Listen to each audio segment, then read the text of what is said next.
Good morning. Welcome to the New Thought Center of Hawaii, the service of Sunday, March 14th. My name is Pasha McGregor.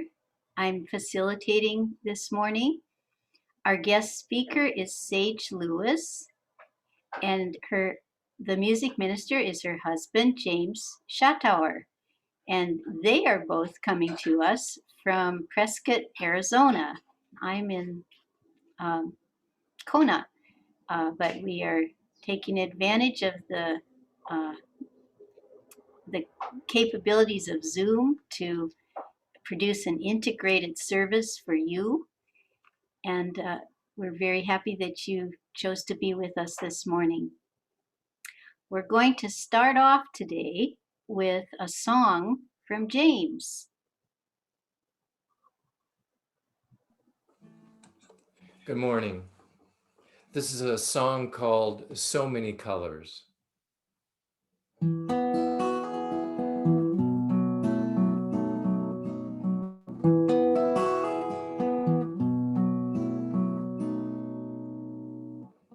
So many colors, yet one light.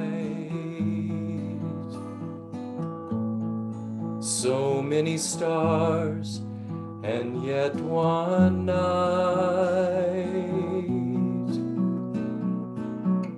So many people coming from the gift of birth. So many planets, yet one earth. So many branches, yet one tree.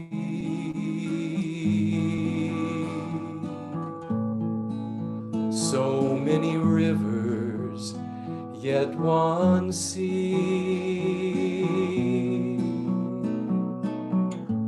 So many ways to see the light shine from above. So many hearts, and yet one love.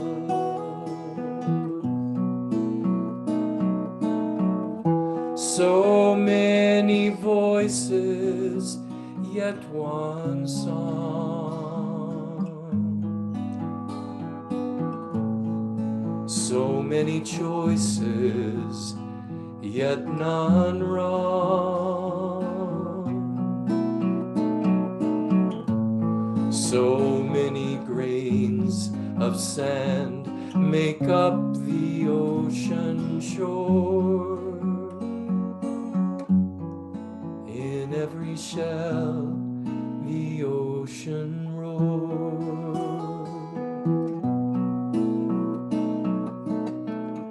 So many colors, yet one light.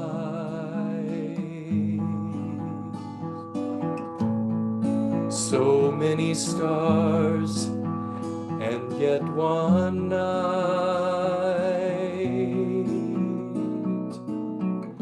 So many people coming from the gift of birth. So many planets, yet one earth.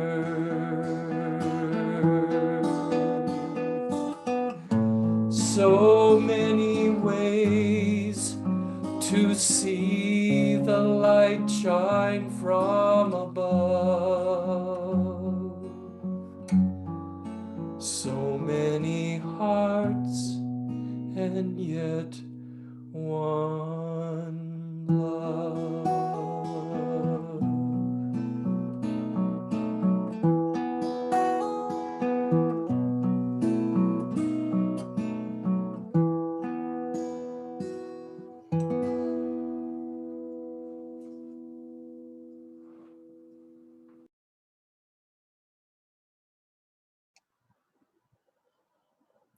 Thank you, James. That was wonderful.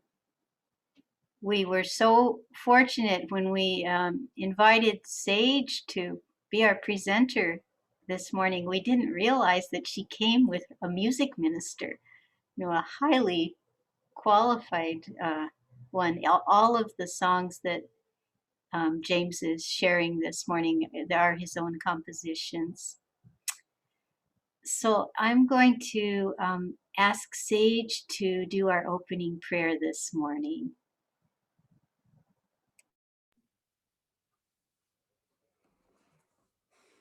Good morning. Let's take a breath together.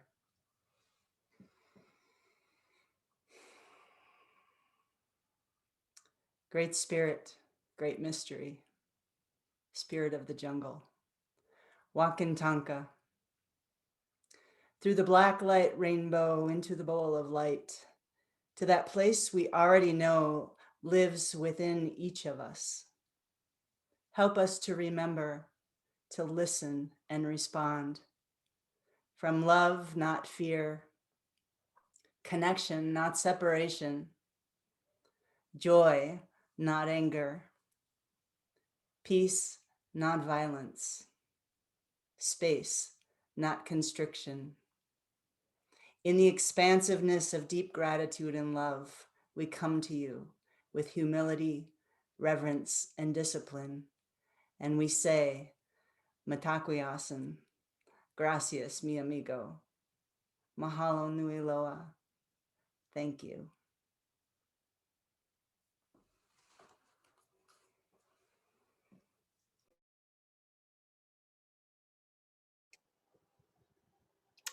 Thank you for the good words.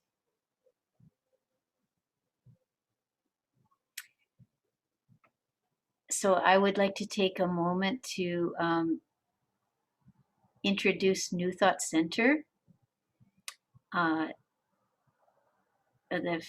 full name, New Thought Center of Hawaii, and we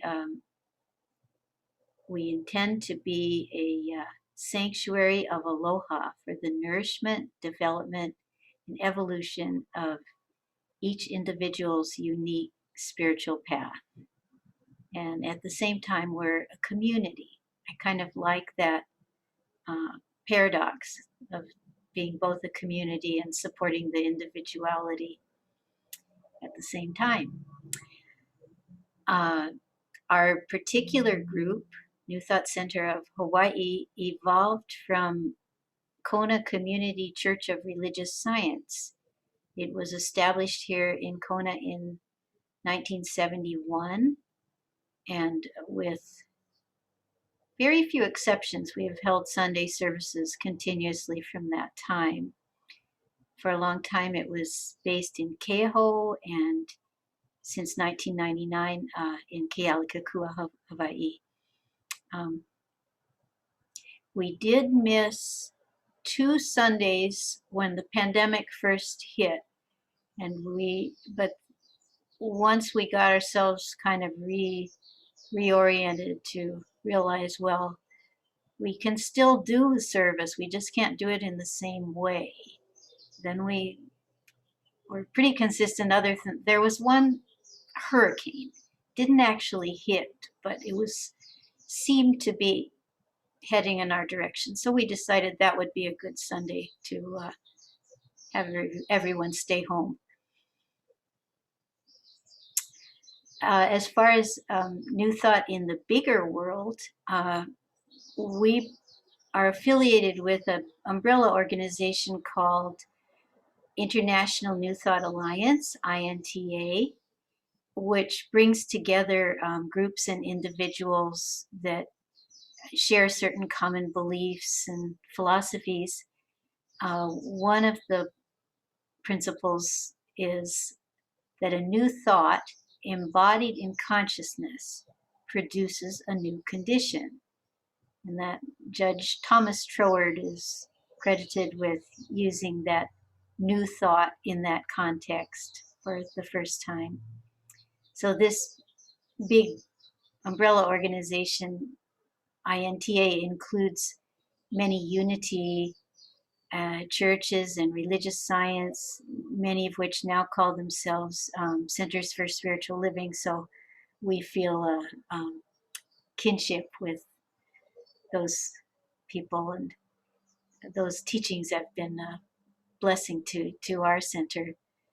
Um, and it's actually partly in deference to our roots in religious science. Our services are very diverse, but we generally include in each service a reading from the Science of Mind magazine, Guide for Spiritual Living, which is the publication of Centers for Spiritual Living. And I'm going to do that right now. Ernest Holmes was actually the first editor of this magazine, as well as being the founder of religious science. So it includes a quote from him at the beginning. And the quote for today is, "Thought attracts what is like itself and repels what is unlike. We are drawn toward those things which we mentally image." The second quotation is, "Fear only becomes powerful when you give it your power." That's from Robin Sharma. And the essay is titled "Fear Not." And for this month, the little essays are all written by Eugene Holden. It's one of my favorite writers in this magazine. We do not get what we want. We get what we are. When we are fearful, we have experiences that prove us right. We are surrounded by an intelligence that responds to what we think and feel. We have the ability to think and feel what we want. Unfortunately, many of us have not been taught that we are powerful creators, creating from thoughts and feelings. Simply put, we get what we think. It has been said that fear is the opposite of faith. I don't know about that. It seems to me fear is having faith in something we do not want to experience. Many people are afraid of poverty, yet they continue to experience lack and limitation. Could it be because their faith is in not having enough? Something to ponder. Since thought attracts what is like itself, let us fear nothing. Instead, let us keep our focus on the all good of life. Attracting the good requires us to keep our minds focused on the good. I admit this may not be easy to do every day, but it is so worth the effort. Fear not. Have faith in God. Have faith in life. Have faith in yourself and humankind. Life truly is good. So the reading concludes with an affirmation. I will read it in 3 chunks and invite you to repeat each part after me if you're so inclined. I have the faith of God. I live, move, and have my being in the presence that causes the all to be. I am the life of God.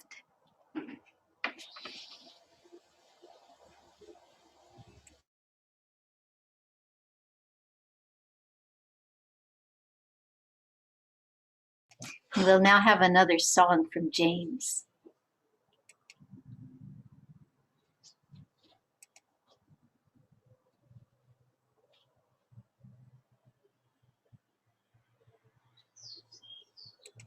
This is a song called Angels, and it's a pleasure to be with you this morning.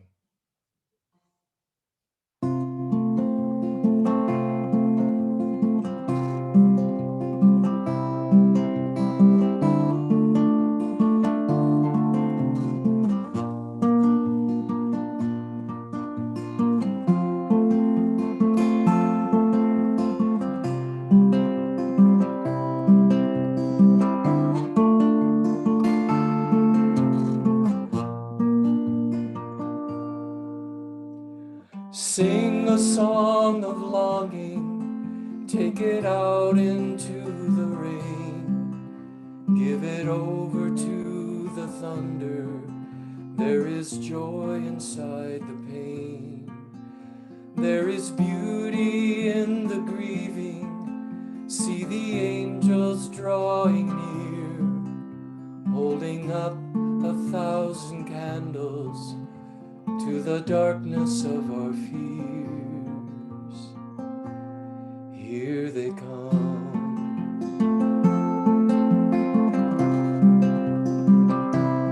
Here they come.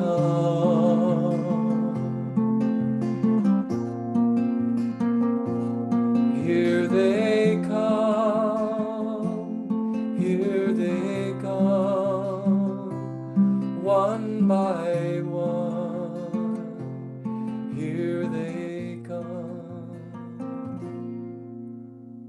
And as my friend lay dying, she took in a breath to say, in a tone of revelation, I still can hear today. I'm still learning, I'm still learning. She said out loud to me, still learning about learning. And then she fell asleep. Here they come.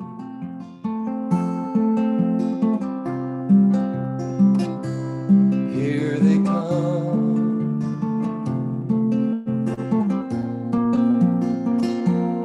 Here they come.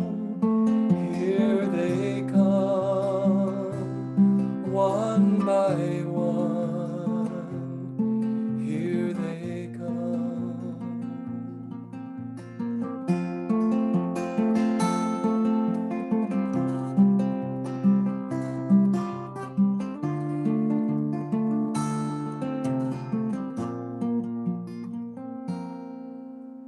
So angels are above us, and angels are below.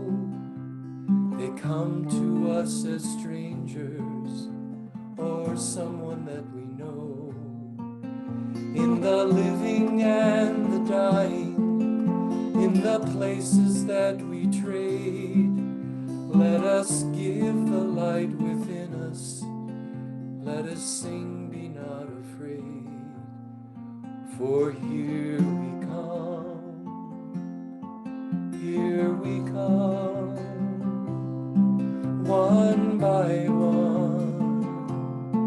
Here we come, here we come, here we come, one by one. Here we come. So sing a song of longing, take it out into the rain, give it over to the thunder. There is joy inside the pain. There is beauty in the grieving. See the angels drawing near, holding up 1,000 candles to the darkness of our fears. Here they come.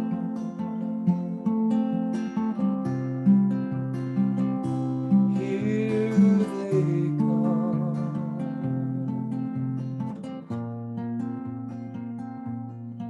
Here they come.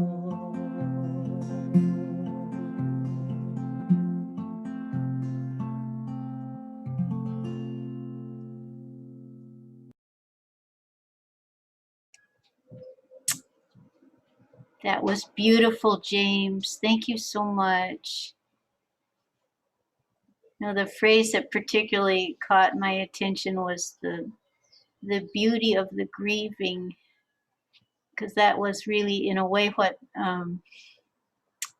brought me back in connection with Sage recently. We both have great admiration for Dr. Hank Wesselmann. That was the one time that we actually met in person, was at a workshop he offered at New Thought Center a few years ago. Um, and Linda Tellington Jones is another wonderful teacher that we both admire. And so she, was sort of the intermediary to put us back together so that Sage could share something at this a Zoom sharing service a couple of weeks ago in honor of Dr. Wesselmann after he went to join the ancestors. And is still sad, but there's also a certain beauty in it because our hearts are open and we're unified by the love and appreciation that we share. But just I want to tell you a little bit about Sage. Her topic today is when the student is ready, and she has a very diverse set of skills and experiences. Among other things, she has been studying and teaching shamanic practices and plant spirit medicine for a couple of decades. She's an animal communicator.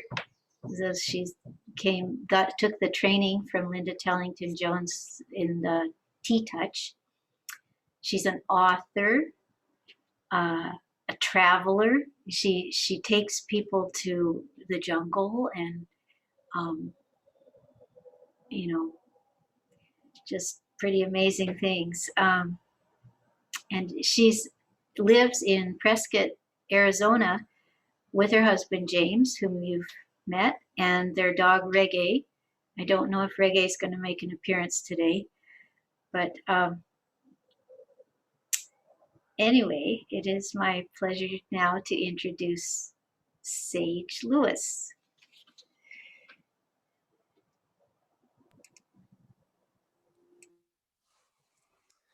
Pasha, thank you for having me. I feel humbled. And I'm noticing a little tender. Grateful. When you connected, actually my first connection to being here today was through Linda Tellington Jones. I was talking with Linda after Hank had passed, and she said there's going to be an Ohana family sharing, and maybe you could connect with Pasha, and maybe you and James could participate in the sharing. And that was my first introduction to the possibility of sharing some stories with your community. And when you came to me, Pasha, and you said, we would love to have you as a student of Hank's for the last 20 years, I realized the humility in that and the gratitude. And as I am sitting here right now with my heart pounding a little bit with excitement and stories that are ready to spew forth, I just want to say thank you. I want to start with a thank you for having me and for bringing both James and I and Reggae into the community. Our dog Reggae is right across from us lying on the couch. So that's his cameo appearance. So the title of my talk is, and I noodled on a whole bunch of different ideas. And so what I came up with was when the student is ready. And we all know the end of that story is that the teacher appears. And I have to say, my first teacher was my father. My dad, actually, my second teacher was my father. But I'm going to talk about him first and then go back to my first teacher. My dad taught my sister and I to speak up. When we were really little, he kind of pushed us out the door and said, go sell greeting cards. And if you sell as many as you possibly can, you will win a racetrack and you'll win candy bars and you'll win all sorts of things. And so my sister and I were really inspired at age maybe 5 and 7, maybe 6 and 8, to win all of these things by putting ourselves out there in the world. And as my sister likes to tell the story, she's older. She was the one that spoke. So I was the one that rang the doorbell. And then all I did was this. And I just sat and smiled while my sister sold the greeting cards, and we won racetracks and we got lots of, gifts and all sorts of things by really just being who we were. We weren't trying to get something. We just were open, honest little kids that were selling greeting cards. But I remember before that, and I'm going to be sharing a number of different stories today that will weave together in some way. I remember before that, I was maybe 4 years old, and I remember lying on the ground. We lived way out in the country outside of Madison, Wisconsin, where I grew up.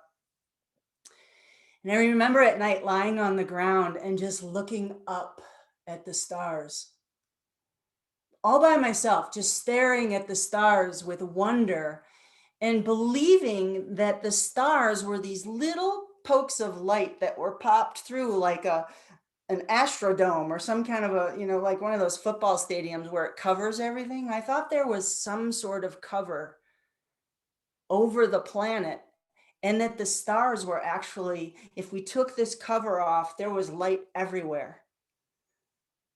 And I remember at a really young age, just fascinated with the stars. And I kept looking and looking and looking at one star ever since I was a little kid. And it was Sirius. I would find out later that it was the star Sirius, the dog star.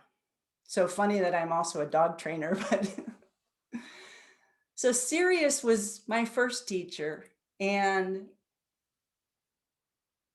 then there was my dad, teaching me, my sister and I both, how to open our hearts and speak from this place of just authenticity and honesty.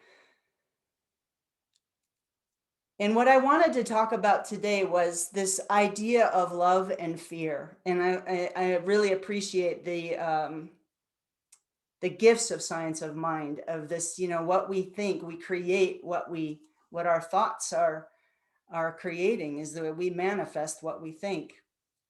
My grandma Fern, used to say to me, you can wish in one hand and spit in the other and see what you come up with the most of. And when I was a little kid, she used to also show us. She would go and she'd spit in one hand. And it took me a while to figure out what that really meant. But we can wish and wish and wish and wish and want and hope and, oh gosh, I hope this happens. And it's just going to fall right through. But there's substance in spit. To me, that's the difference between love and fear. There's substance in love. And it was the first thing that my grandmother taught me, was the difference between substance and something that just kind of falls through the cracks. And I remember my grandmother, the softest hands in the world. And she would, every time I saw her, she would place her hands on my face. And she would say to me, you are so precious. And I can still feel the feeling of her hands today. This feeling of being told that I'm precious.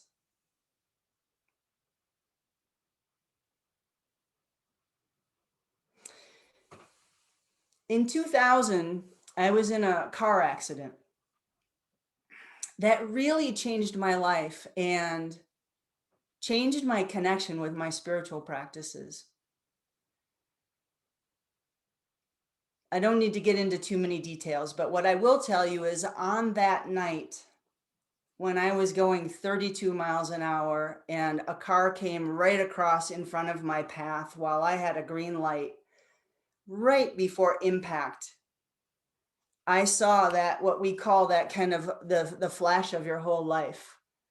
And to me, it was like a Rolodex. That kind of shows my age a little bit. It was like this Rolodex kind of flipped, and it was like every single image of my whole life just in a split second just flashed. And in a split second, on the moment of impact, I felt myself outside of my body. And as my car was stopped in the middle of the intersection and my entire windshield was completely smashed, and I saw my medicine wheel that had been hanging from the rearview mirror had just kind of pushed its way into a pile of glass on the windshield dashboard. I saw myself outside of the car. It was like I was outside looking back through the top of the car. I didn't even know at the time how that might have even been possible. But I was outside looking back in to the car. And I remember just touching my body and asking myself, am I still here or did I die? And as I began to touch my body and I realized I was still in my body, I, of course, came back in, fully in. But life changed that day for me. Once I came fully back in, it was like I realized there was something else out there. At that time, I was 32 years old, maybe 33. And I didn't have the spiritual practice that I have now, but it was the catalyst for me moving into the spiritual practice that I have now. And in that moment, when I realized I had a choice to be here and to fully be here and to make every single moment count, or I could leave. And I chose in that moment to stay here. I also chose to clean up some things in my life at that time.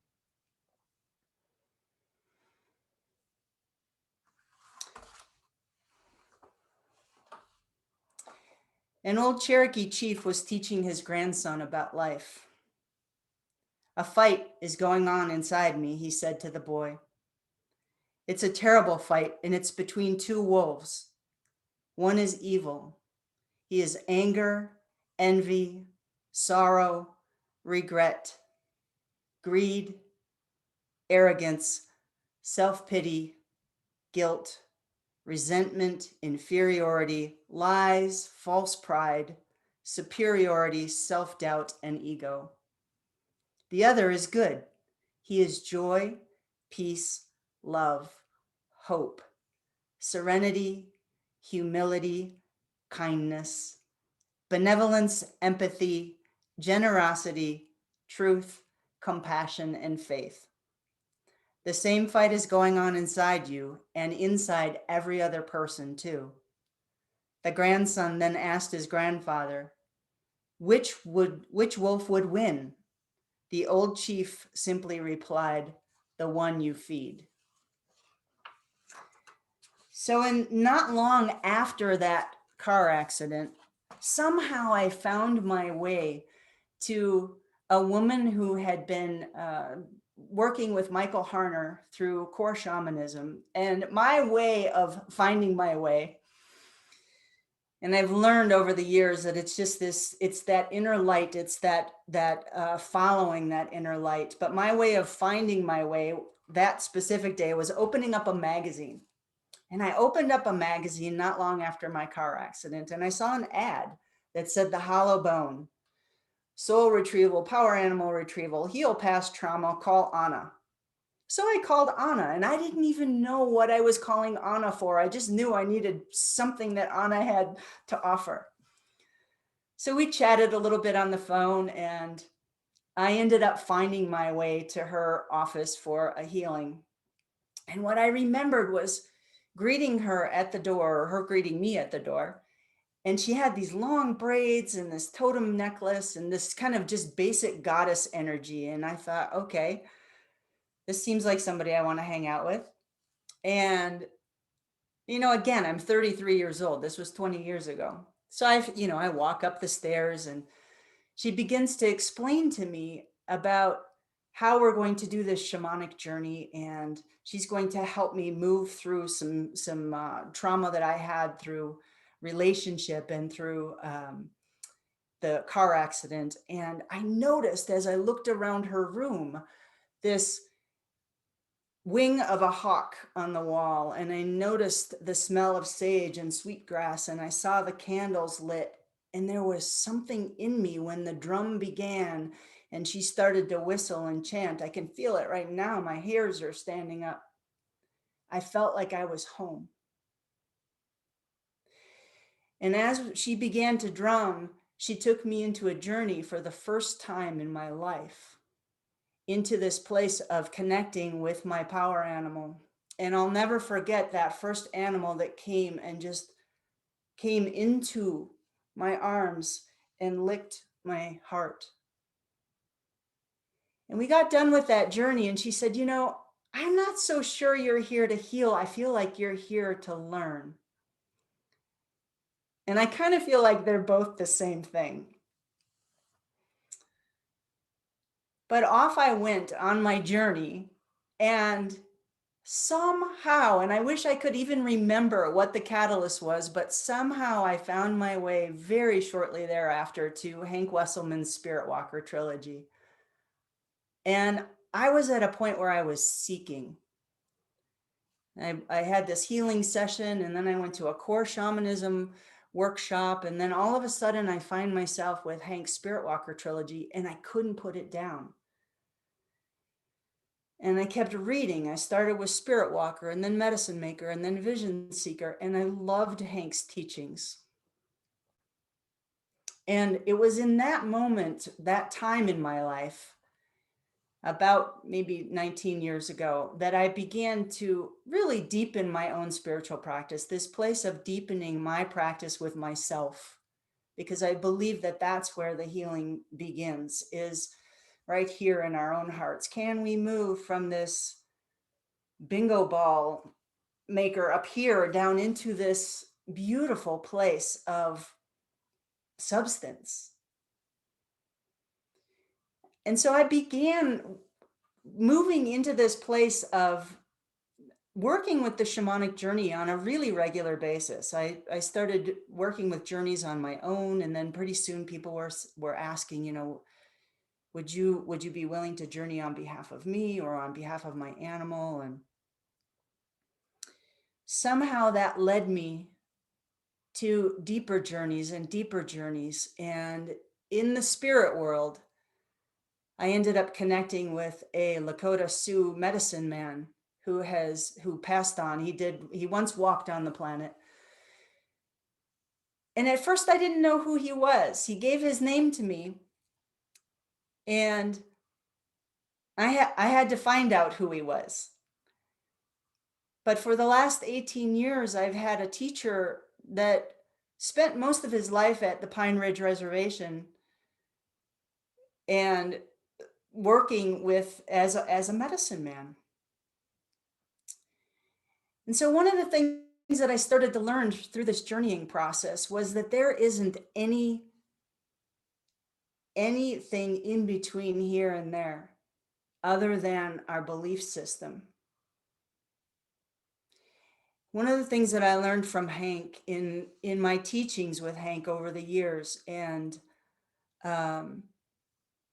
was this unfolding, this spiritual unfolding, that we start from this belief system, how we were brought up, and we move into this place of believing in a deity, and then we can move into this place of myth, and then we move into this place of direct spirit experience and direct revelation.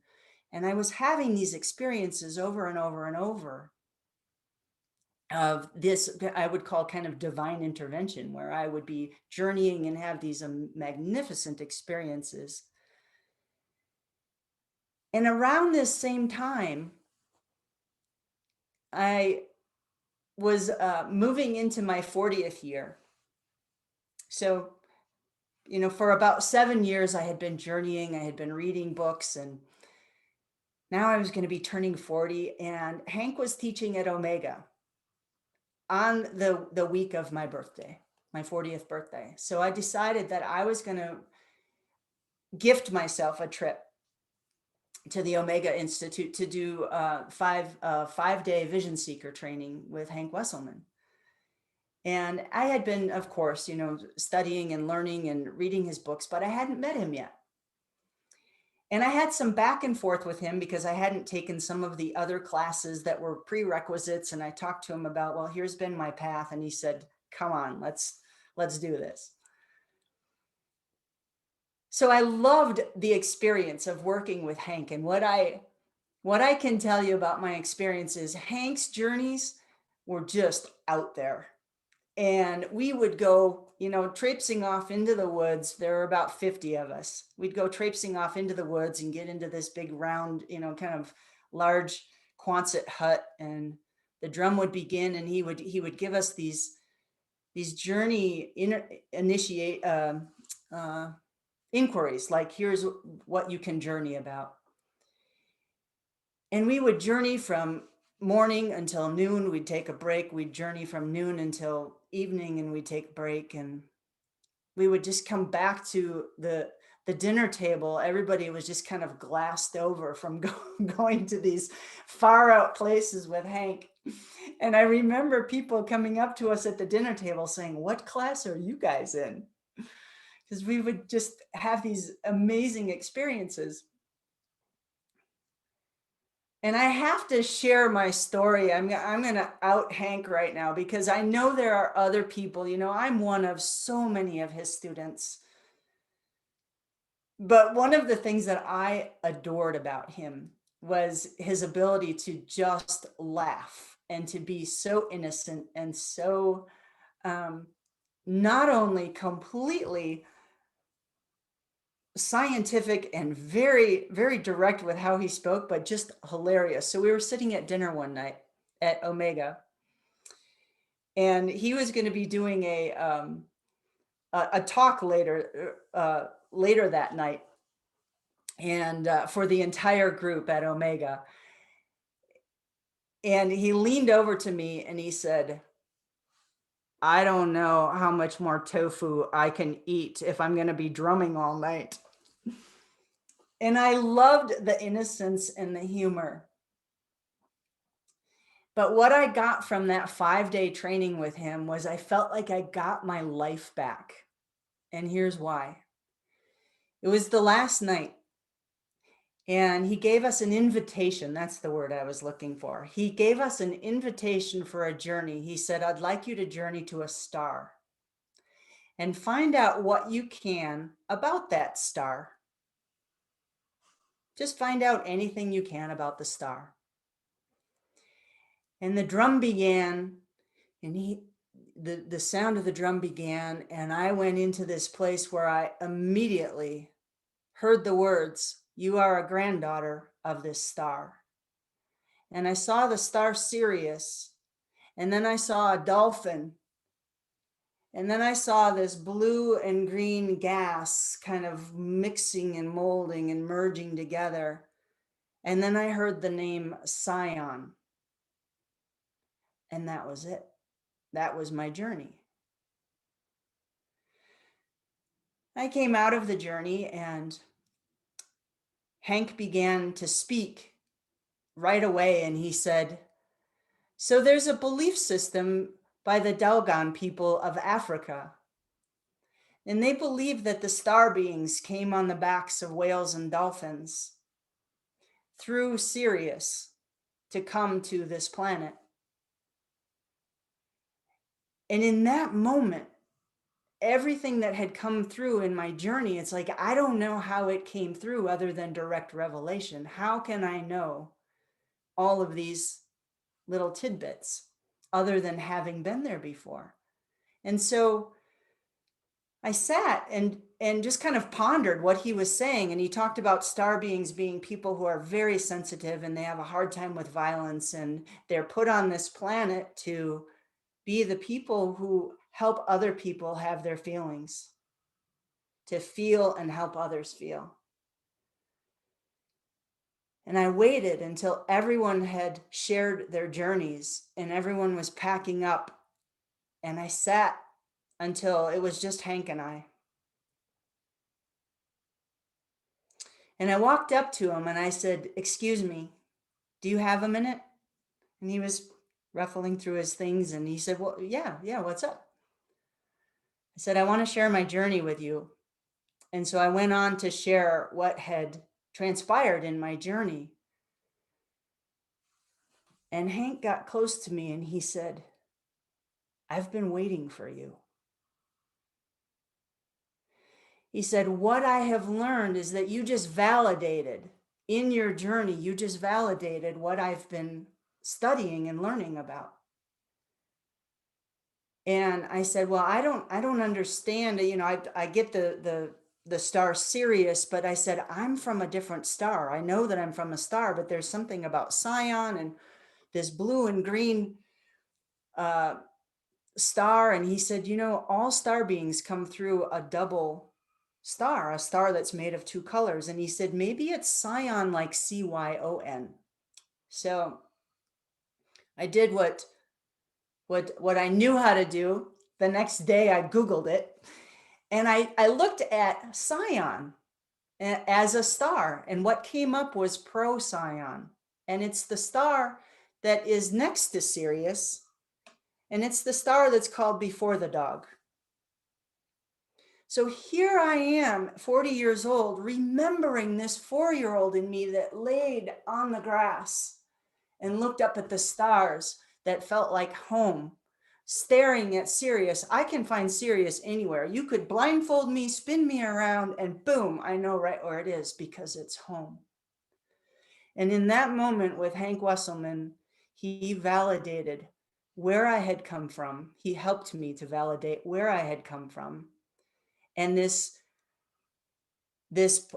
remembering.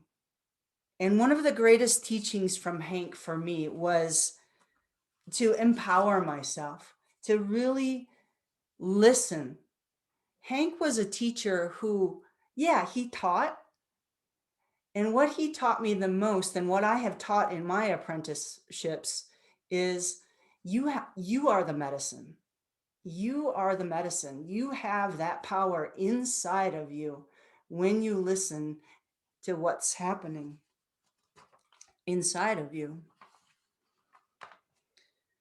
So there's a little more to the story. We doing okay on time? All right. There's a little more to this story. After I left Omega and my time with Hank, I had moved at that time to Minneapolis and had connected with another person, Connie Grouds, who was teaching about plant spirit medicine, the energies of plants and how to communicate with plants. And she was giving a talk about her time in the Amazon jungle and her apprenticeship with one of the last jungle shamans, Don Antonio. And she had been working with Antonio for 15 years at the time. And I went to this talk and immediately was struck by this idea of working intimately with plants. But what I also was struck by was this part of me that was kind of this young soul, like, I want to learn, I want to go to the jungle. I want to go to the jungle and I want to learn from Don Antonio and I want to meet your teacher. And I had this kind of grasping energy at the time. And I love what Connie taught me because it was patience. For 10 years, I wanted to go to the jungle. And for 10 years, I kept reading, I kept studying, I kept taking classes, I kept teaching, and really cultivating this. And finally, when I turned 50, which was just a few years ago, I called Connie, who was living, by then she was living in the jungle near in Iquitos.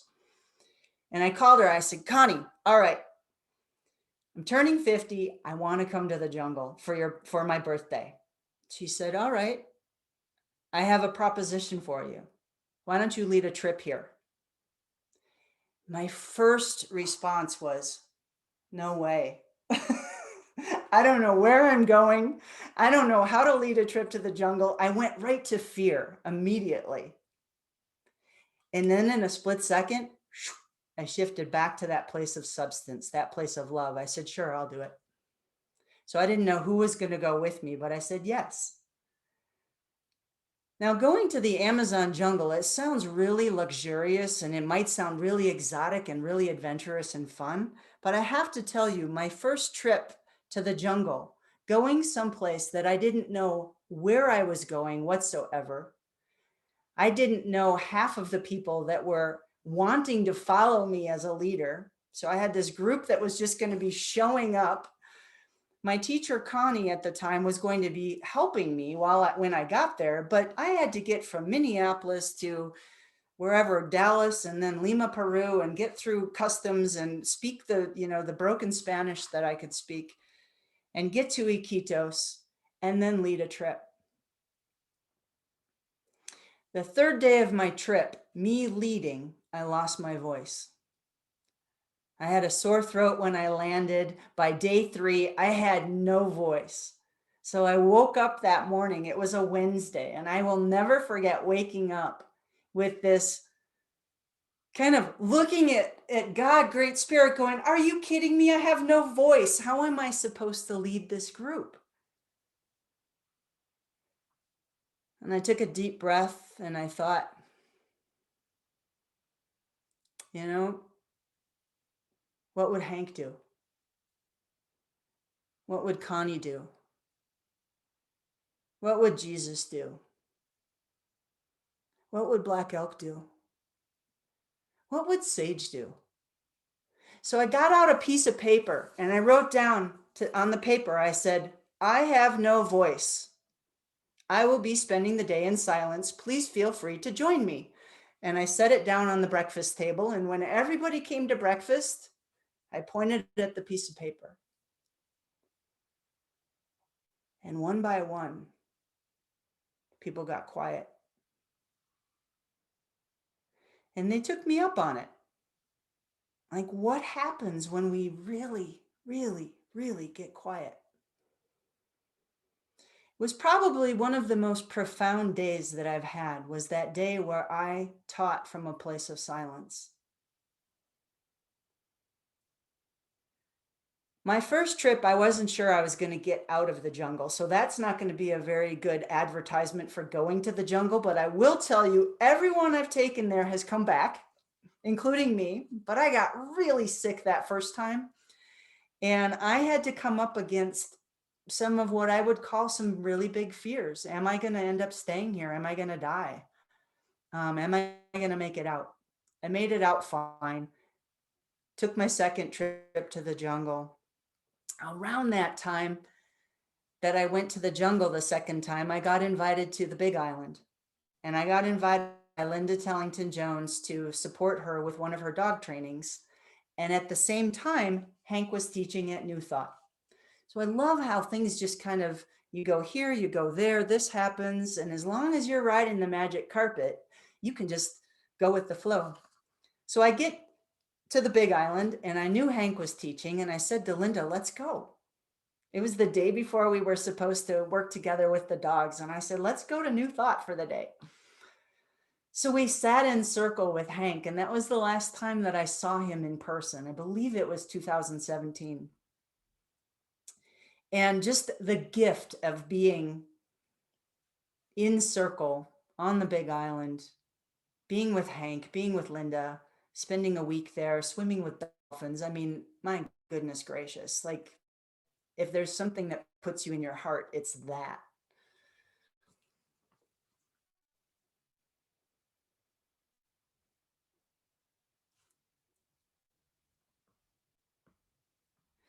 Last spring, excuse me, a year ago, no, it was 2 years ago. Excuse me. 2 years ago, it's been quite a year. 2 years ago, I was invited to go back to the jungle. But this time I was invited to go to the jungle to be with Antonio, which was one of my teacher's teacher. She had been working at this time with Antonio for 25 years. And when I had the invitation to lead a trip to the jungle to work with Antonio, my gut just said, "You need to go." I wasn't going to go back. I thought, I've taught enough. I've had a couple of trips there. It's time to teach somewhere else. And I knew in my gut that something was up with Antonio. So I said yes before I had any students that were going to join me on this trip. So I said yes. And all of a sudden, as I said yes, the trip started to formulate and so on. And last March, I made my third trip to the jungle, and I spent an amazing week with one of the last jungle shamans, Don Antonio. Antonio, what I can tell you about Antonio is he didn't hurry, ever. He also didn't speak much more than a few licks of English, and I didn't speak much more than a few licks of Spanish. But what I learned in being with him was presence. I learned not to hurry. He didn't hurry for anything ever, and he was 83 years old. He never hurried.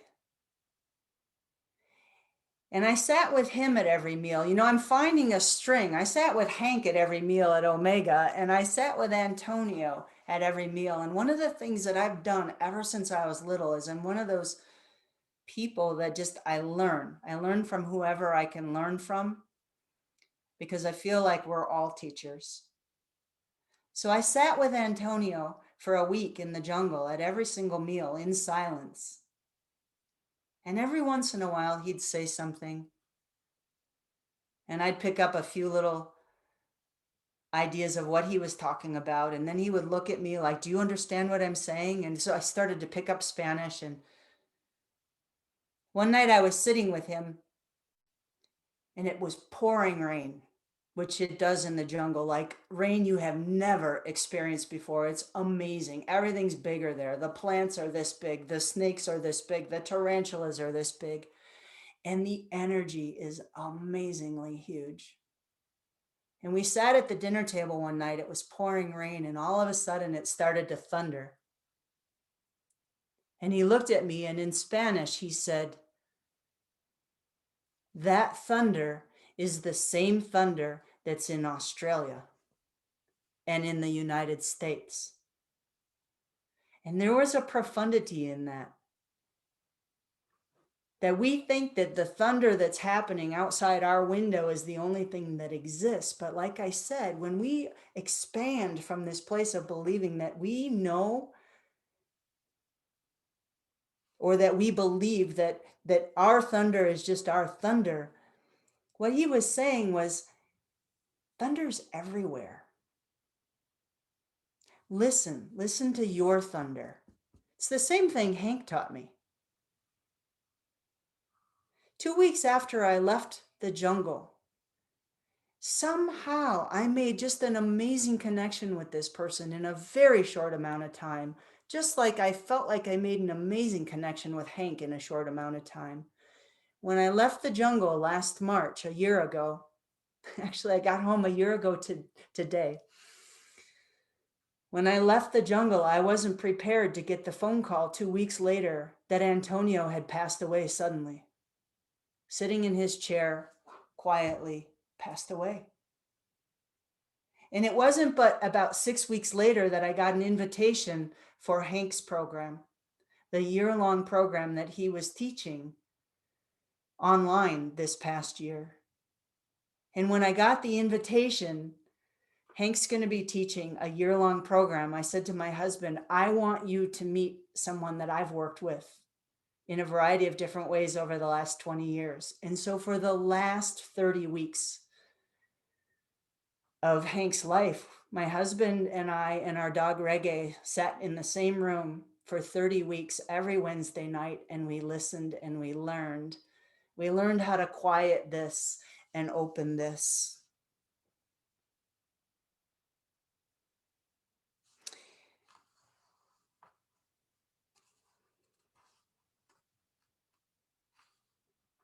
There's an excerpt from the Bowl of Light that I pulled that I wanted to share. That Hank says, shortly thereafter, Makua and I were sitting together on a couple of large stones inside the sanctuary. watching our group spread out across the site. When I was a boy, Makua began, looking at the ocean beyond the edge of the land, I used to go to my grandmother and complain about how hard life was, how difficult. She would listen to me patiently as I went on, and when I was finished, she would hold out her right hand and she would say to me, "Boy, here is suffering." And then she held out her left hand and said, "And here is joy. You choose." He laughed as he remembered the story. The next time I went to her and complained about my life, he said, she listened patiently once more, and when I was finished, she asked me, "Who chose that?" So we come full circle to this place of my grandmother sharing to me, what will you choose? Will you choose love? Will you choose fear? Will you empower yourself like Hank empowered me and so many others to listen deeply? Or Antonio, who said, "You're next. Step up to the line and step into your own power. Quit having someone else front your power." So I offer that to all of you. You're next. Step up to the line. Step up fully into your power and ask yourself, what will you choose? Thank you.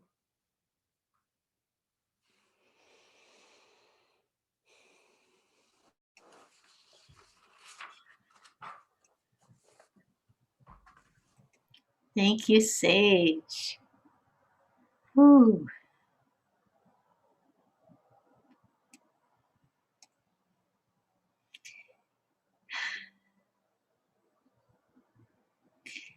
Well, powerful message.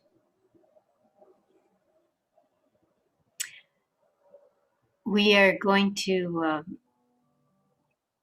have some offertory music. Grace of James. So not only is Sage speaking to our New Thought community for the first time, but also James is the first time as our music minister. And as you may have already deduced, he's a professional musician. He gives performances for children, and he especially likes performing in sacred settings. And he's been doing this for 35 years. He's performed in Japan. He did a year-long residency on Kauai. Uh, and he currently teaches at Primavera School in Prescott. I'm guessing he's probably been teaching on Zoom this year. So we're so grateful that we got this bonus of both Sage and James to bless us with their talents today. So if we were at New Thought Center on our beautiful lanai, we would pass our koa bowl around the circle, and we aren't able to do that quite yet, but there are other ways to donate. And after James has gotten a little into his music, I'll bring up a screen share to give you some guidance on ways that you can donate when we aren't able to be together physically and pass the koa bowl. All right, James, I think we're ready for you. Thank you. The chorus on this is very easy to sing along. I can give a little, you can give a little, together we can give a lot. So feel free to join in.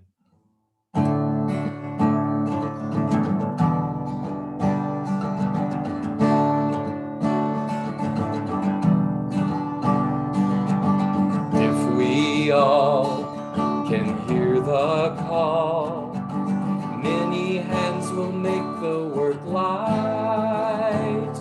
We can reach the goal with heart and soul, climbing up one step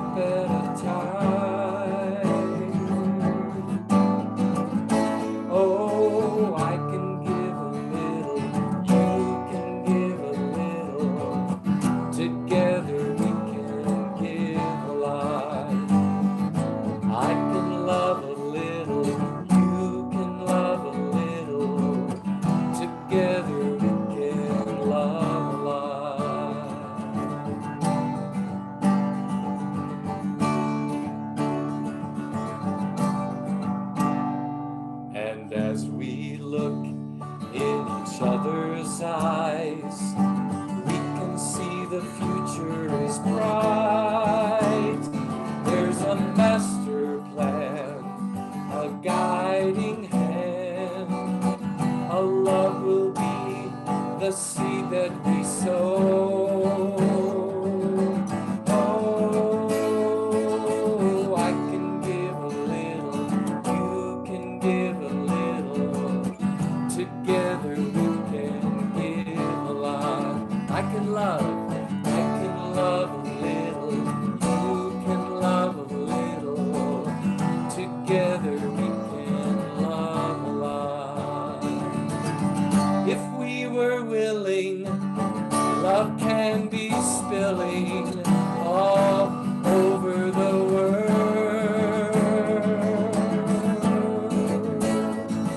Yes, I can give a little, you can give a little. Together we can give a lot. I can love a little, you can love a little. Together we can love a lot. Together we can give a lot. Together we can love a lot.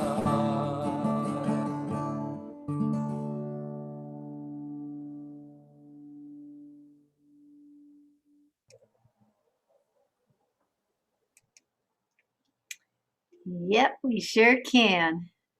That was great. So the next thing on our New Thought order of service is it's our time to make announcements as our service draws to a close, so people know what they have to look forward to in the future. And I'm going to invite Sage and James to go first with their announcements, because even though they're in Arizona, I have a feeling they have some way that they can share their gifts with us regardless where we are. So let's see, yes. And then following that, I'll share about the New Thought, what's up for New Thought in the coming weeks. Okay, you're on, Sage. Yeah, so people can find me at dancingporcupine.com. And if you want to go to the Amazon jungle, I have another trip planned next March, hoping that we can all be safe and healthy and be able to get on airplanes. And if not next March, my plan is to go in March of 2023 if 2022 doesn't happen. I also teach online Tellington Tea Touch, so you can find me teaching the animals. And I just realized I have a Tea Touch for You class on April 24th on Zoom. So it's Tellington Tea Touch for yourself, for self-care and pain management and stress reduction that I'm doing on April 24th. And I've been nudged to teach another online shamanic program. So I've been doing shamanic practices online for the last year. I've got a group of people that I've been working with for a year, and I have ongoing offerings. So dancingporcupine.com. And I do have two things that I'd like to offer New Thought. The book that I most recently wrote called Where Angels Play, Life, Death, and the Magic Beyond, was endorsed by Hank Wesselmann. And I'd like to gift the ebook version of that book to anybody that contacts me. And that just feels like an offering that I'd like to make to the community. And so people can get a hold of me through Dancing Porcupine and just ask for the ebook version. And on my website, there's a button that says free consults, and you can receive the download version, just a free version of my most recent album called Jungle Jaguar Drum Journey Experience. And it is out of this world. It's really fun, didgeridoo and drumming and chanting and really lovely. So that's free on my website, dancingporcupine.com. And you can find out more about me at jamesshattower.com, where you will find my ministry for singing to kids and also for adults in sacred settings. I'm happy to say that next year, Sage and I and her sister and husband will be traveling to Kauai, and we hope to puddle jump over to visit your community on the Big Island. So that will be in late January, and maybe we can find a way to get to know each other even more. So thank you. It's been a pleasure to be with you this morning. Thank you so much. Well, I thank you. And we haven't heard the last of James. He's going to still do our closing song, but in between, I'll go ahead and screen share the New Thought announcements. And by the way, the two websites that were mentioned, I will include those in the little paragraph that comes with the YouTube um, by means of which you are accessing this program. So I'm kind of curious. There must be a story to the dancing porcupine thing, but for another time. Okay, so now hopefully you can see the coming up list on your screen. So we have our 10 o'clock services. Now it says all services online for the next month. And that is true. However, there's a possibility that we may be able to welcome limited number of people to attend in person at least one of the last two services that are listed here, the Craig Villarubia and the Easter Sunday with Linda Boozer. So if you keep in touch, you check the New Thought website. The board is having a meeting to decide if we feel it's time to resume having at least some option to attend in person. It won't be quite like, the old normal, but we're all going to be creating our new normal, right? And anyway, this is what we have to look forward to the next 3 Sundays, however we access them. Dawn Barnett leading the spring equinox service on the 21st. And whether we can accommodate attendees or not, we are at least planning to return to our lanai to generate our services from our home. Craig is steeped in A Course in Miracles, and his topic is forgiveness as the means to everything you want. And Linda is the one who shared with us last year about her pilgrimage on the, what's it called? The Santiago pilgrimage path that goes through France and Spain.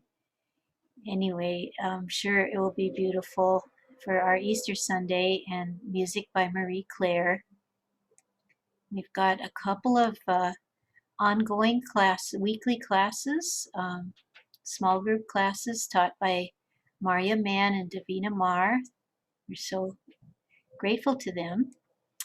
And if you have something that you want to express to Hank's wife, Jill, or if you want to see what others have posted, you can visit this caringbridge.org, Hank Wesselmann.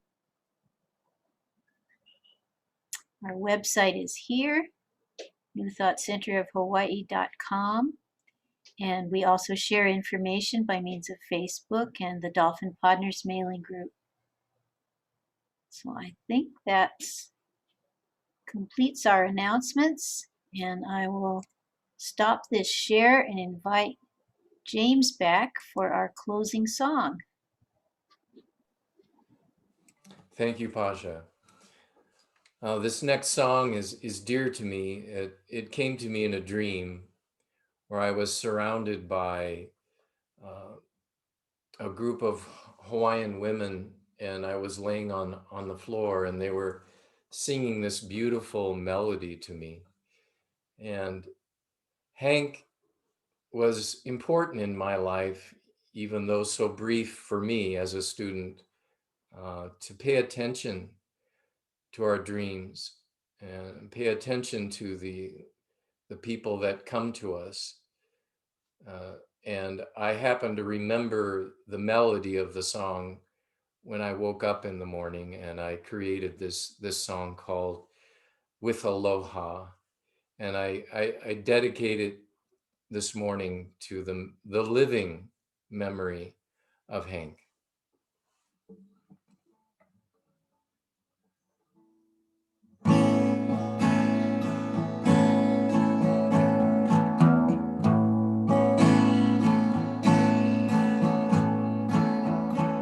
Let us have a fond farewell.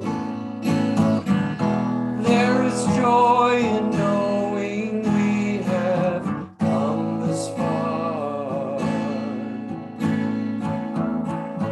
You have let me in your heart. There is joy in knowing who you truly are, and I will never let you go.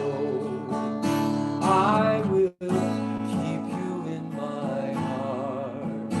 I will never let you go, for someday we all must part with aloha, with aloha, with aloha.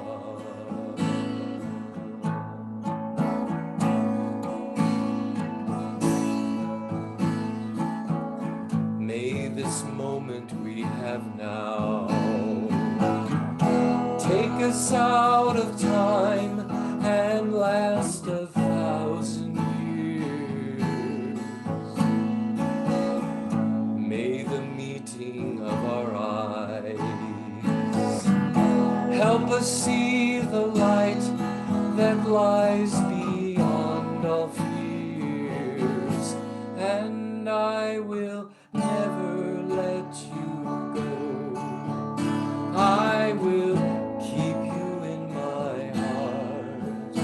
I will never let you go, though someday we all must part with aloha,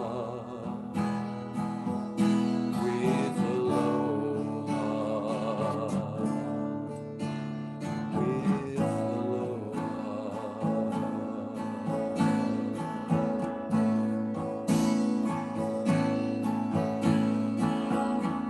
Take my love with you, my friend. Think about me as you go upon your way. When I see you once again, it will be like we have never missed a day, and I will never let you go. I will keep you in my heart. I will never let you go, though someday we all must part with aloha, with aloha, with aloha.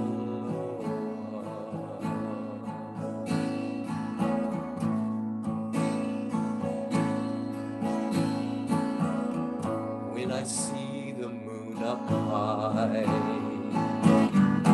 I am out there looking with you in the night.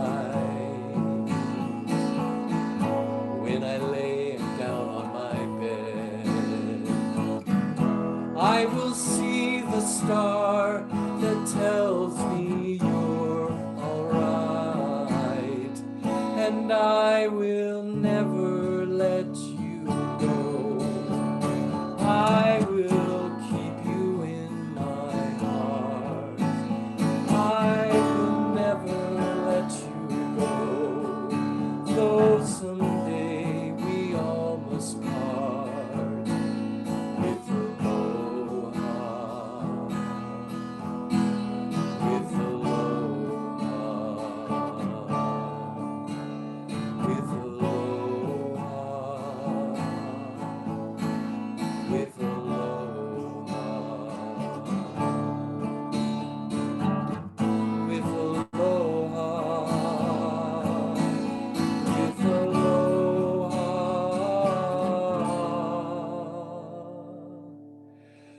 with